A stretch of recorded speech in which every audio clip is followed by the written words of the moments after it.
listening to the Pilgrim on the 405 with Will Christ. Join him as he and his guests discover how businesses thrive in California. Well, welcome to the Pilgrim on the 405. We're going to have a great conversation today with a good friend of mine, Mike Abercrombie. And Mike Abercrombie is going to tell us a lot about what he has been doing, what he's doing now, and what it's going to look like in the future. So, Mike, welcome to the Pilgrim on the 405. Thank you. Great to be here. So we were talking before the show started. Tell us a little bit about this New York and Sony and all of this stuff that you were doing. It was my flashback seeing all this equipment. Yeah, so my entrepreneurial background is for the last 20 plus years. I've been a small business owner here in California doing software development training. But I was actually working for large corporation before that. I spent 10 years at Sony. And in my last engagement there, I was in New York City for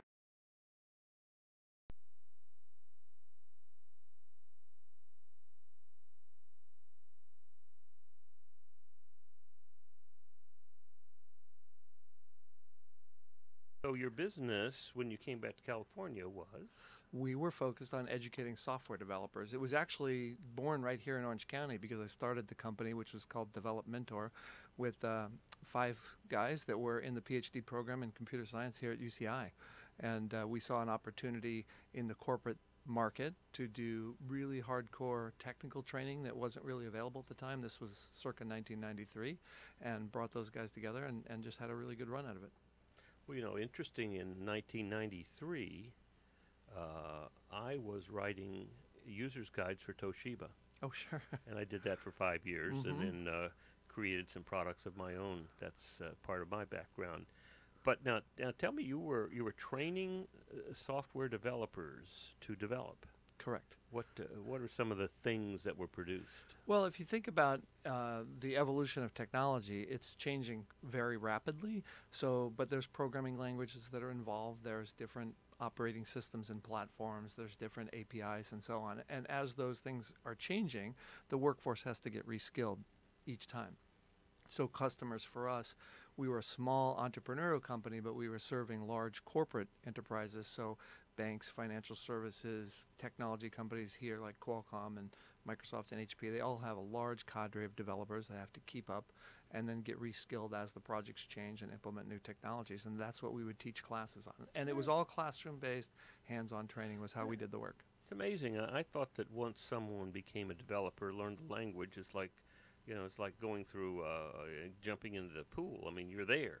But what I'm hearing is you've got to be continually upgrading your skills. Oh, it's changing so fast. You have to continually be upgrading. But for your listeners, if there's any younger ones, there was a very clear pattern.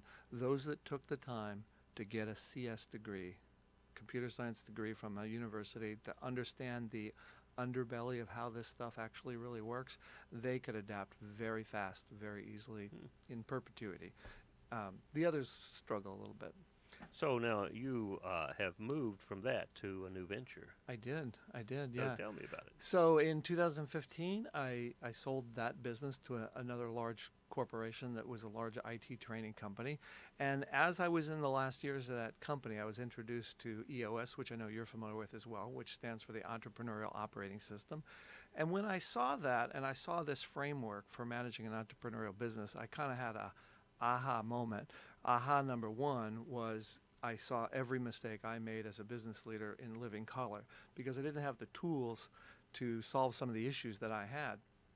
The second one is on my journey in corporate training, I had sort of a side thing that had occurred where I started working with CEO and executives group, teaching them communication skills and small group, peer group exchange and things like that. And that was really, really rewarding work.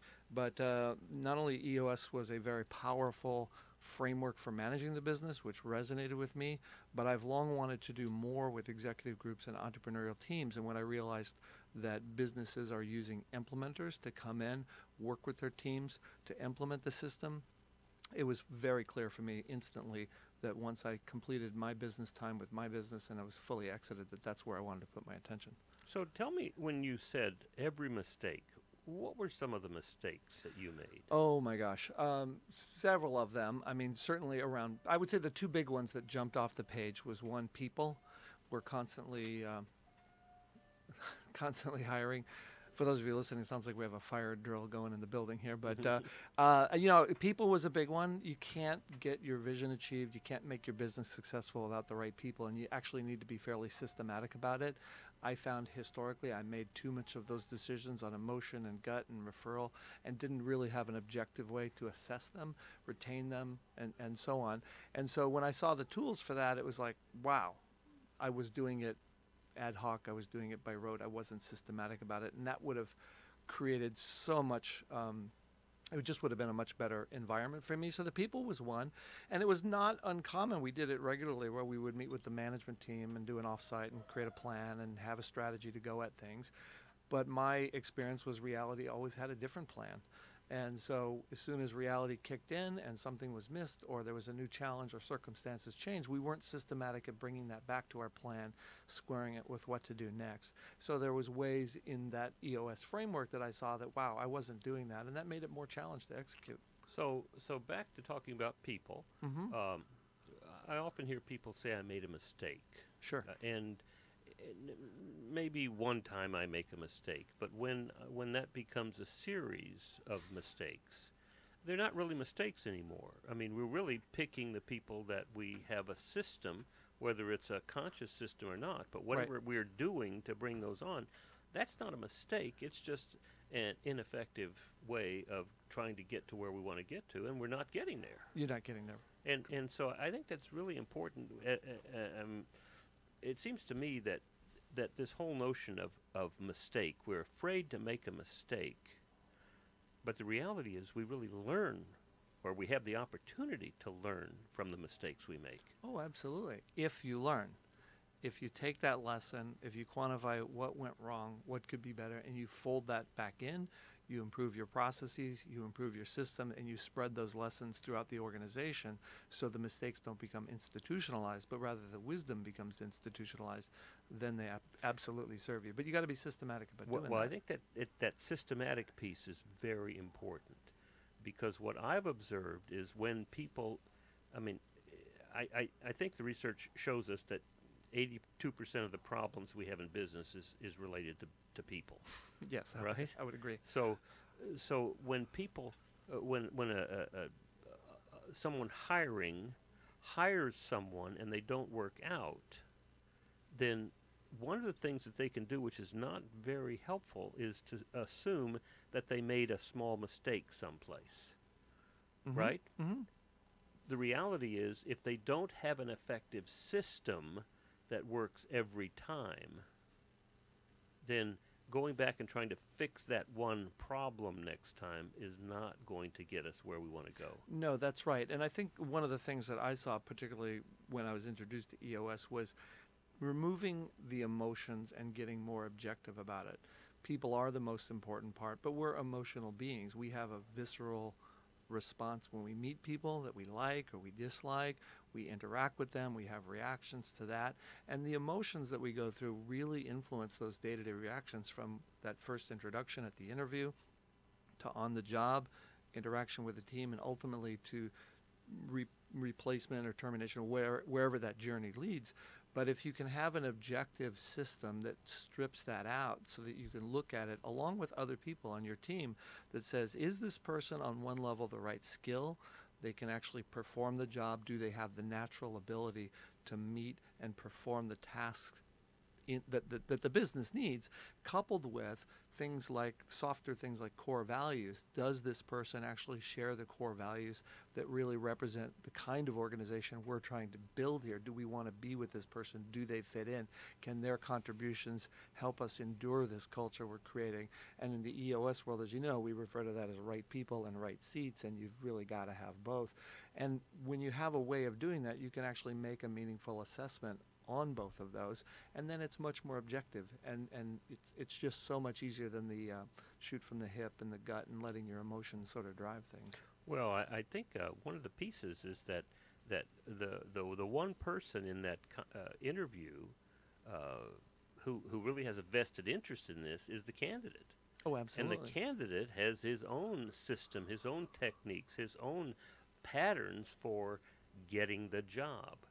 And when that becomes the most important thing for that candidate to get the job, then as those emotional trigger points become evident to the candidate, then start playing on those. Whether it's I really like to take people who are new and grow them. Well, then I'll show you how I can be grown and I can be nurtured. I need help, but it's that kind of interaction that I think leads us in the wrong direction. Mm. Because not every candidate, even though they can get the job, is the right person, and they might not even be able to be in the right seat. That's correct. And they also have an emotional response to it, and they may also have an underlying need that we don't see in terms of just how important it is to get this job for security or income. So they may be in conflict with themselves. They'll take it to get the job. Yeah, right? absolutely. Which ultimately will stack the deck against them being successful. So interestingly, I have a longtime friend who's going through a job change right now, and I was encouraging him. We were reviewing, a personality profile type that says, listen, these are your traits. These are the things that are true in the environment that you naturally succeed in based on your type, your work experience, and the way you like to interact with other people. Use that as a guide to look for organizations that mesh with how your natural mode of operating is. So just like as a business owner, we want to fit with core values and skill sets for the seat we have in our business, I would encourage candidates to become self-aware about the kinds of organizations they want to work for. And I realize there's a need to get a job to pay your mortgage and so on, but to the degree that you can filter the list of companies to match things that will ensure your success, that's a worthy pursuit. And in the tight labor market we have in California, this is as good a time as any to do that. They have more control than they do at other times. So Right. the fit should go both ways. Well, I spend 6 weeks, at least once a year, at the local Salvation Army rehabilitation program with people that are completing the 2-year rehabilitation plan, and they are ready to go back into the job market. And when I come in, their thought is that my job is to teach them how to get a job. And what I tell them is, lots of jobs you don't want. In fact, most of the jobs out there you don't want. And therefore, helping them, it's amazing what they say when it finally dawns on them. They wake up and realize they get to choose what job they want to apply for. They get to choose what job they want to accept, and they get to tell people, this is what I want, rather than try to pretend that they are anything that the job offerer wants. Yeah, you just triggered a thought that I think is really important. As employers and business owners, we're constantly thinking of, we need to interview the applicants to find what's right for us. My hope would be for applicants is they would go out on these meetings with a view of, I need to interview these employers. And I don't know that they're doing that, because when I talk to people that are looking for jobs, it's like, well, I'm going to interview this and hope I get this job. I get it. It's reactionary. It's like, no, I'm going to go interview some companies to see if this is where I want to work. And I think that would be a healthy mindset for them to adopt. Absolutely. And especially with these people coming out of this, a drug rehab or alcohol program, they're very vulnerable. Mm-hmm. Right? It doesn't take a whole lot to make them feel good and accepted, and they wind up doing this slave labor job that doesn't do anybody any good. So getting the right people in the right seats and getting really clear on what culture do we want to have around here? What is it that we actually have? Now, let's talk a little bit about how you do that with EOS. Yeah, sure. So with EOS, we have an actual process for helping define what the core values are. And core values, you've seen them many times. They're at the front of every management book, and they're a little bit overused, but in fact, they are huge drivers on creating the culture that you want. And too often, I think people try and wordsmith them. So they will wordsmith them into things that they think their customers or partners are expecting them to say. Well, we need to be honest and we need to have integrity. And it's like, all these things, and there's a lot of energy spent on that. That doesn't really do anything. First of all, who doesn't want to do business with a company that isn't honest? I mean, so some of those things you can just throw away. But the real core values are the behaviors that are exhibited by the best people in their organization. Those are the people that they would clone, that if they had more of them, the business would absolutely take off. So the process of getting to the right core values in the organization is to discover what those are. And there's some exercises that we do through identifying these high performers in the organization that really embody what's best about that organization, and then crystallizing that, pulling that together into a list, because those are the ones. And the right ones are different in every single organization. There is no set of core values that is the same across any organization. But once you do that, then the process that we go through is we'll actually sort of acid test it. We'll put the leadership team up against them and see, do these guys walk the talk? And we'll take some high performers and low performers and see, are they walking it? And we create kind of an objective way to confirm that, yes, these are the behaviors, these are the core values and the traits that really make this organization great. And when the leadership team has really validated that and we're right, that's when the gun goes off to enduring it, protecting it, and systematically building it. So it's good to get it. First step is to get it. But after that, once you're clear, the leadership team has to support that. They support it in the hiring process, not letting people in the organization that don't share those. They support it in the review, recognition, and ultimately maybe in the firing process if they have people that aren't supporting that and don't share those core values. But it's a big driver in building the organization.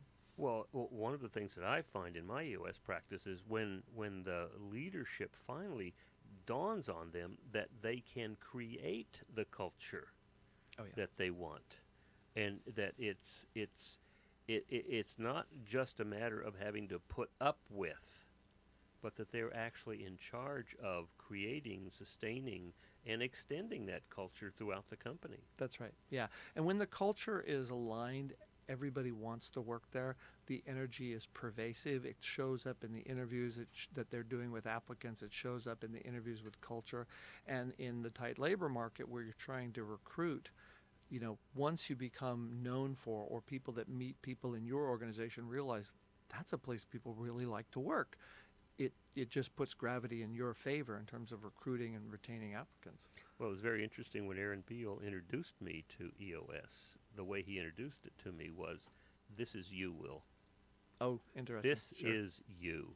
All the things that we wanted you to do when you were training us with sales and sales management, and we wanted you to come in and help the rest of the company, and you couldn't do it. This is you. And so that really helped me to get clear on what it is that I want to be doing and how I want to be helping businesses thrive in California. Sure. And that's what this radio show is about. So it really does begin with a clarity about who we are and what we stand for, which is another way of talking about core values, right? That's right. That's right. So then we have right people, right seats, and then you talked about the plan and how reality hits, and when reality hits and we start reacting, how is it that how do you see businesses getting back on track? Well, in the EOS world, we have a component of the business that we just refer to as issues. And this is where I was really missing a key tool in my business because, as I said, reality has a different plan. Every single business day, people in the business, not just the leaders, but they run into things. They observe things. There's a gotcha. There's a barrier. Oh, that didn't work as planned. All of these things come along the way. Customer complains about something. And there's no institutional way of incorporating those, as we talked about earlier. How do we learn from that mistake and institutionalize that? And in the hurried pace of today's world, when you're just trying to keep up and get your to-do list done for the day, you don't have time to stop and fix that problem because you committed to ship something or to complete that proposal or whatever it is. So what happens is the people push the things that they observe over to the side and they don't get dealt with. So we call that denial. That denial would be one way, but they pile up and the organization doesn't continually to improve at the pace that it should. So in EOS, we have two simple disciplines for doing that. The first thing is in creating this open, honest culture, we really encourage everybody, not just the leaders, but top and bottom, to call those issues out, put them up on the table. We have a thing called the issues list, and different companies implement their issues list any different ways, but that's just note-taking. If you see an issue, it goes on the issues list. And this is a discipline that goes throughout the organization, because once we have them identified and we don't move them away, then we can actually do something with them. And in the meeting cadence that we use in EOS, we devote the primary portion of time to actually solving those issues. We have a business plan, we have goals and objectives, we need to just check in on that. That part's fairly brief, and if we're not on track, well, that in itself becomes an issue, because we've got to do what we need to do to bring it back on track. But when we sit down as a team to solve the business's issues, we need to look at that list, and then we prioritize it. There's a long list, and it's always tempting to take the one off the top, or, well, we can knock that out in 5 minutes. Let's get that out of the way. No, let's go after what's most important in the business. Let's unpack that, and let's identify the root issue.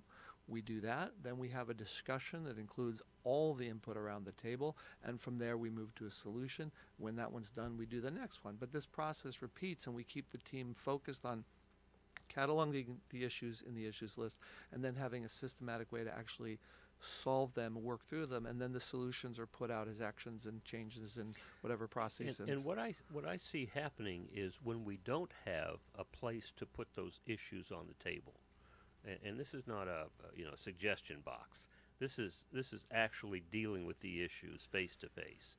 When we don't have that, then we either get into denial, we can't fix it, it's just part of being in business, or into projection. It's their fault. They did something wrong, and that that begins to accumulate, and now we have a big division in the company. Yeah, both of those happen, but there's even, in my experience, a bigger one than that, and that is that I'll just deal with it. So what happens is there's a problem. I'm out with a client site. We've botched up a proposal. I don't know what it is, or there's a product. Me and my colleague, we can just put the duct tape on the thing and get it out the door. Okay. So we deal with it because we're committed to the customer or our deadlines or whatever. And in dealing with it, that takes care of it in the short term. But we then don't bring that back because I'm so happy to be done with it. I got to get on to the next thing. That lesson isn't institutionalized. So in doing it with a disciplined issues list like we do in EOS, yes, you're going to jump on it. Yes, you're going to put that fire out, but then you're going to put what just occurred on the issues list so we can come back and solve it once and for all so it's permanent in the business. Right. Well, all right. Well, we're going to take a short break here, Mike, and we come back. Then I want to talk about how businesses can actually take advantage of the insights that EOS brings them. All right. We'll be right back after we hear a word from our sponsors.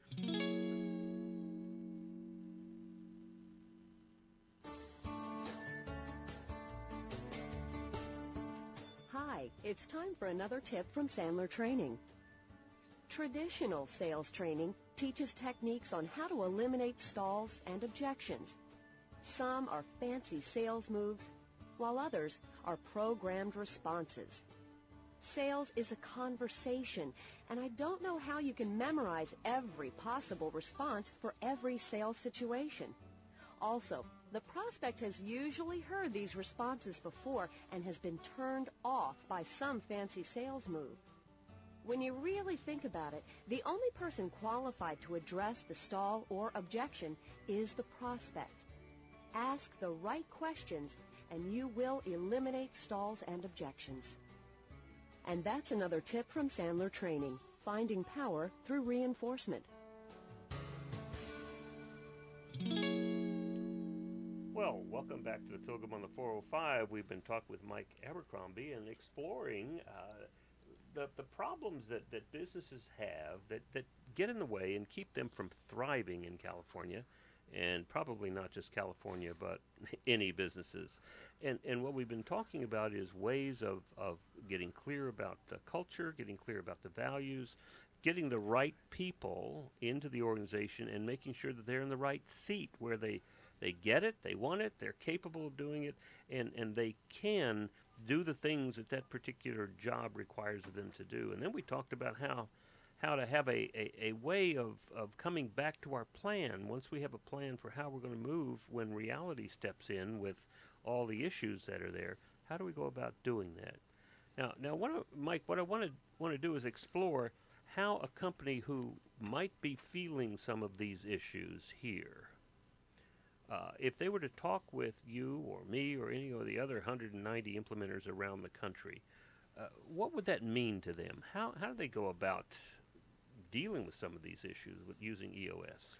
Issues processing in general, or whether or not EOS is a good fit for their business? That'd be either one. Why don't we start off with finding out whether it's going to help me? Yeah, so I think in terms of EOS as a framework for running your entrepreneurial company, that's a decision. First of all, I would encourage every business to do it. We have over 4,500 companies now that are running on it with the support of implementers, and the results are speaking for themselves. It continues to go up. But so I would make a general encouragement to explore it. But if you explore it and it is of interest, the best thing you can do is share that with your whole leadership team. Because when EOS works really well, it's because the teams understand the value of having that framework, and they have to be all in.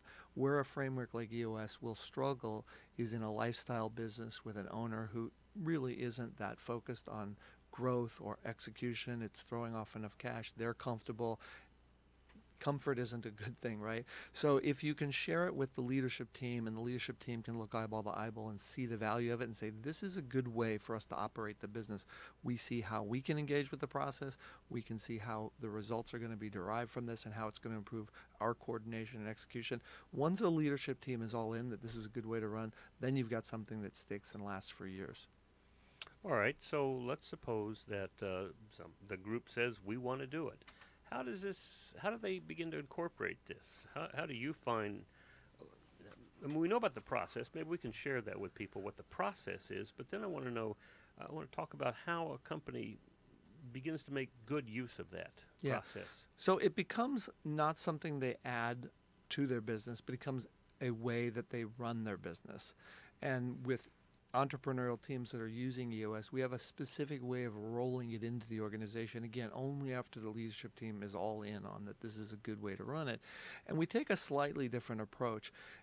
EOS is holistic in the sense that it's covering all aspects of the business. It's covering not only the vision, the people, the issues like we talked about, but it also covers data. Can we be objective about the performance of the business? It covers process so we can scale and create consistency in the business. And as I mentioned earlier, the discipline and the accountability to execute are what we call traction. So it's all manner of the business, which is another thing that I think distinguishes it.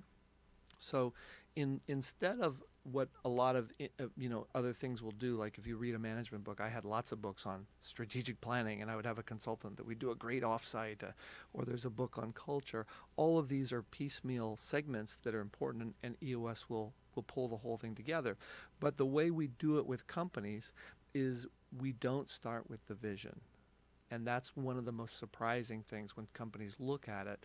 We set that aside first, because if you do a beautiful offsite and come up with a grand plan and you bring it back to a leadership team that has some dysfunction, isn't clear on the roles and responsibilities, and isn't executing really well, that vision will have a lower probability of success. So by contrast, once the team says we want to go forward with EOS, we spend our time getting the execution really well. We work on how they're structured, clarifying their roles and responsibilities so that it's set up to execute the way they need to.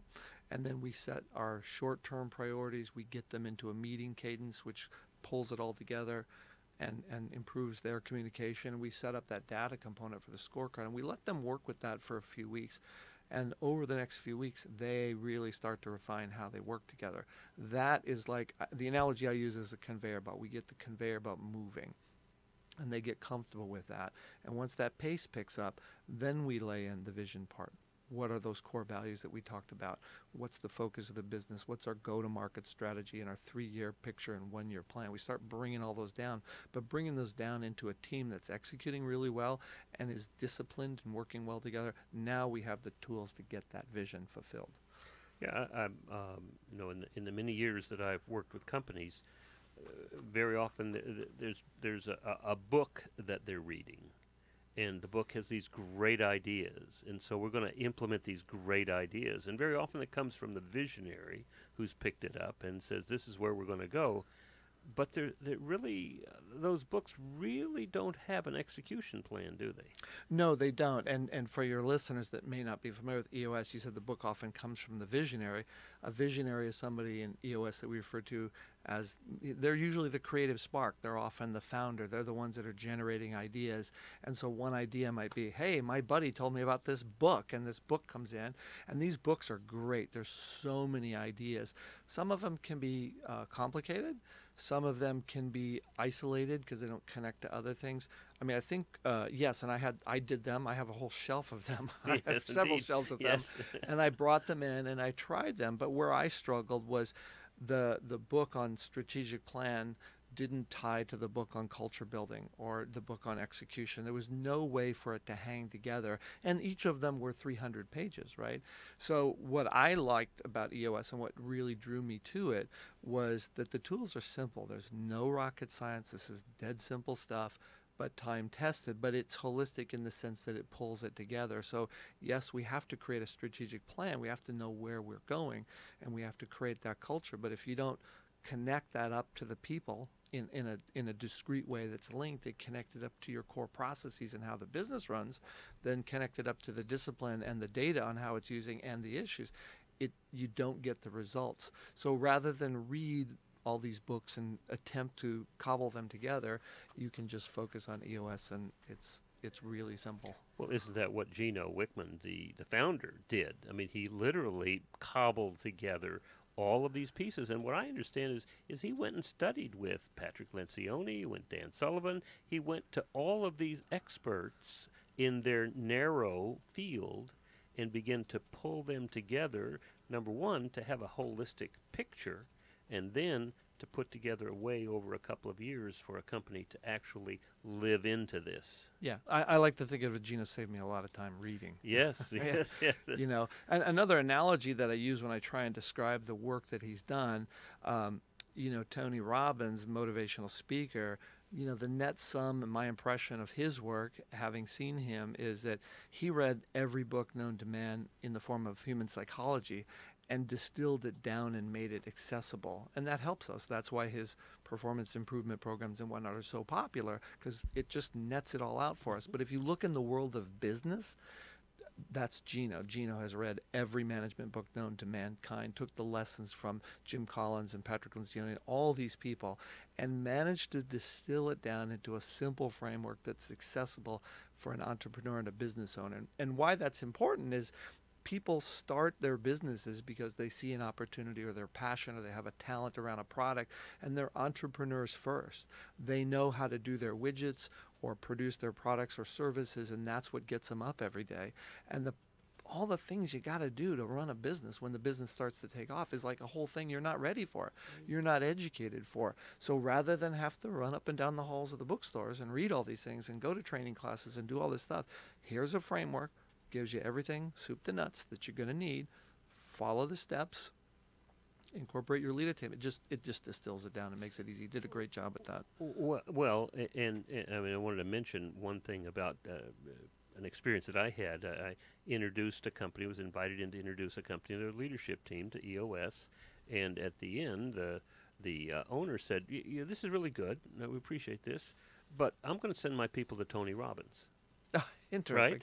Right? Sure. And I thought to myself, okay, you're going to send them to Tony Robbins, and that's a good thing. I mean, I really appreciate that you are willing to spend money from the company to help develop your people, to help them to become more motivated. And I said, and then I thought to myself, there will come a time when you have a lot of motivated people who are going in a lot of different directions. Yeah, and exactly. Keep my card. Exactly. Well, you know, we talked at the top of the interview about the applicant interviewing the business, right? Mm-hmm. So if you do come back from one of Tony's sessions, you should be more self-aware about what G's you up, what works for you, and what you're passionate about. And it's that kind of awareness that'll make you a better interviewer of the organization. Right. So that's where they're going to connect. But once we get inside the business, we always have to focus on the greater good of the business. And all of the individual motivations that the people in the organization possess have to supersede to the greater good of what the business has to have. Or find another business. Absolutely. Right. And because it's not subordinate my wishes, my desires to the greater good of the business. It's keep focused on, in this place, we're working on the business. Now, if I've got some other things that I want to be doing other than this, then I need to go do it. Yeah, and we should just honor that and recognize that good for you. We want to support you. This may not be the place to do it. Nothing wrong with that at all. And we were talking about having all of this packaged together. This is not a package together that a visionary or even that integrator will read and then now it's all magic. It really does involve, first of all, the leadership team all buying in, understanding, living this out. And then, which I find just astounding, rolling it out to the rest of the company, where everybody in the company, from the guy who sweeps the floor, empties the trash, all the way up to the CEO, is all involved in this process. Yeah, there's a few underlying disciplines that are true in every business, and we start with getting the leadership team clear on those. And that's things like, are you crystal clear on your roles and responsibilities and what the guy next to you, his roles and responsibilities? Are you clear on what your focus is for the next 90 days and where this business is heading? And do you have the tools to solve the issues that we were talking about earlier once and for all? And are we objective about how we're performing? And that's the data component and scorecard component. But those disciplines are applicable not only at the leadership team level, but departments have their own data. They have their own, priorities for the quarter, and you move on down through the thing. So these, again, it's a set of very simple disciplines that once the leadership team is using them consistently and they really understand them and they prove them out, you start moving them down to the other parts of the organization, and the same focus and execution really permeates the whole organization ultimately. What I find, there's definitely the value to defining what is my responsibility. At the same time, what I find in many companies is not only do I not know what I'm supposed to do, I don't know what I'm not supposed to do. Very often in entrepreneurial companies that are having a lot of growth, we hear, I have to wear many hats. I have to do all of these things. And the last session day I was doing with a company, we talked about, what happens when this person, it's 5 o'clock, it's time to go home, but the trash cans haven't been emptied. What do I do? And we asked them to talk about that and to think through that. I mean, what happens if every day at 5 o'clock the trash cans are not empty and I'm always emptying them?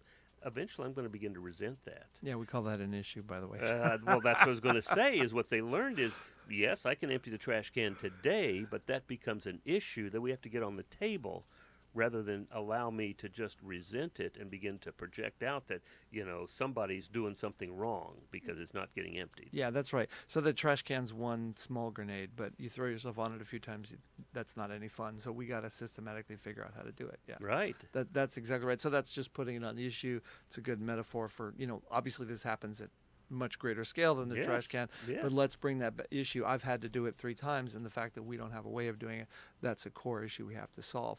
The other thing that's interesting, you mentioned, getting clear on what you need to do and what you're not supposed to do.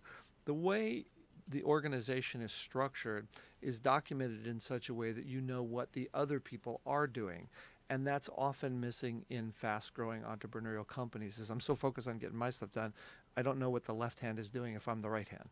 So we want to do it in a way where everybody knows what everybody else is doing. That really helps communication. It gives us one set of eyeballs to look in when there's an issue.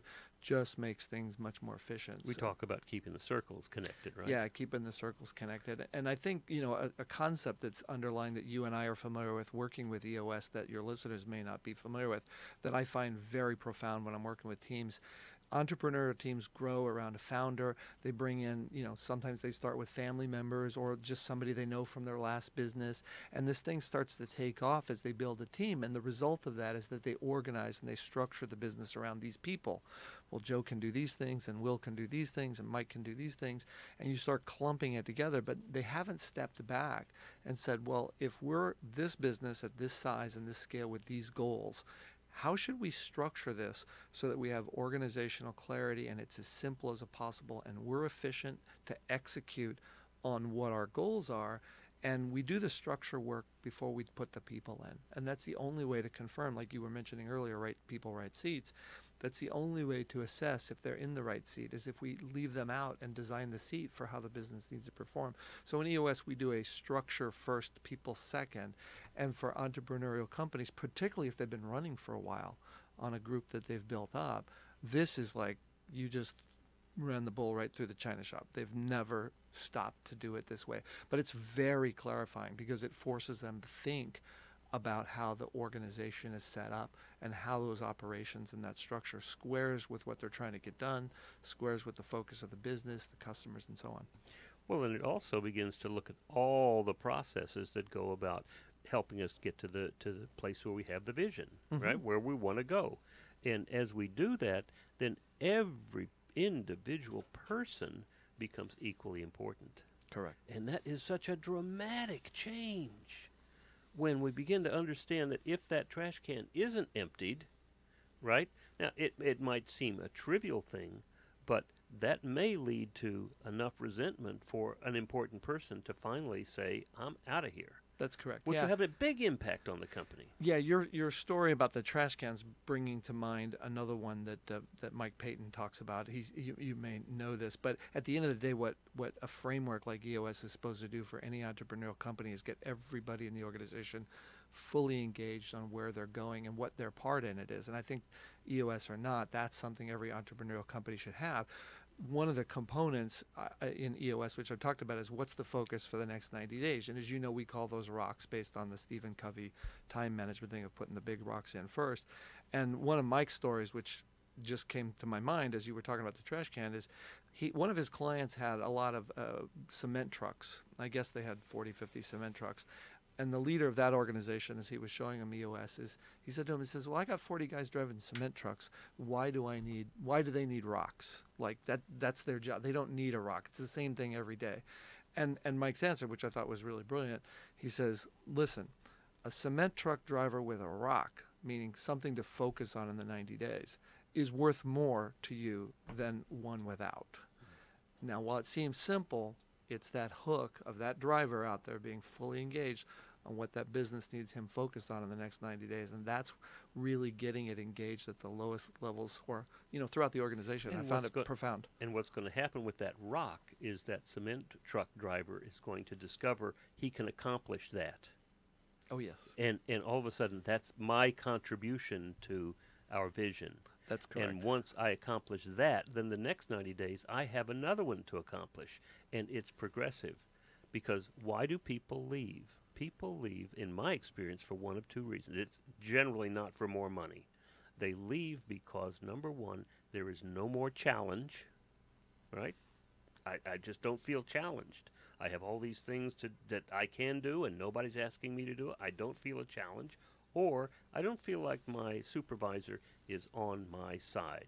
He's not helping me achieve what I want. He's not helping me get what I want. And that's what one of the things that EOS does, is it fully engages both the supervisor and the person who's being supervised into identifying what's the challenge. What's the focus? How can you help us get to where we want to go? And know that I'm here to help you do that. I'm here to help you be the best you can possibly be. Yeah, absolutely. You said it well. Well, so now, what's been your experience? We have a couple minutes more. What's been your experience in California with EOS? Well, I've got a handful of clients that have been using it, and we're far enough down the road that I'm starting to see the value. What I am struck by is not only the simplicity of the EOS model, but what people need from their business varies wildly. I have a client that is growing very rapidly, doing really high-end custom homes led by a brilliant architect and designer, and his vision and his creativity has created such demand for his products. The company was just struggling to execute, and so it gave him a framework to scale and to get a team around him that could uphold his vision, which then got him out of the trash can problem scenario and was able to focus on his core competency and his unique ability, which is designing homes. So that creates scalability in that business, that framework. But I have another business in a completely unrelated industry that's been thriving here, thriving in California for 50 years. But that generation of leaders recognizes that they don't want to be in the business forever. And they also know that what they did back in the day that made this company successful isn't what might work in the future. So they're using EOS to bring a second generation of leaders in. The framework allows them to collaborate what's important and then sets it up so that the next generation, with the input of the outgoing generation, can maintain it. So it gives them that result. So each business has different challenges. Some it's execution, some it's scaling. In this case, it's succession planning, or maybe it's just profit and revenue growth. But you get clear on the goals, and then the framework will come around to how do we actually achieve those goals. All right, so if someone wants to talk with you, how would they get in touch with you? Best place is the web. The website is See, Work, Grow, just 3 simple words, all put together in one URL, seeworkgrow.com. They'll find my contact information. SEEGROW, or is SEEWORK? GROW. Good. Your spelling is All up to date. Right, got there. All right. Super. Telephone number, email address? Mike at seeworkgrow.com. We'll get you there by email. Right. And because I'm in sessions with clients all days, I rarely can pick up the phone. So jump on the web, send me an email. I would love to talk with you. Well, I know that any business owner who wants to talk more about this will find a great resource in you, Mike. Thank you. So we've been really pleased to have Mike Abercrombie, one of the up and coming, moving into greatness EOS implementers here in Southern California. So that's been really good. We really enjoyed that, and this is just one other way to help businesses in California thrive.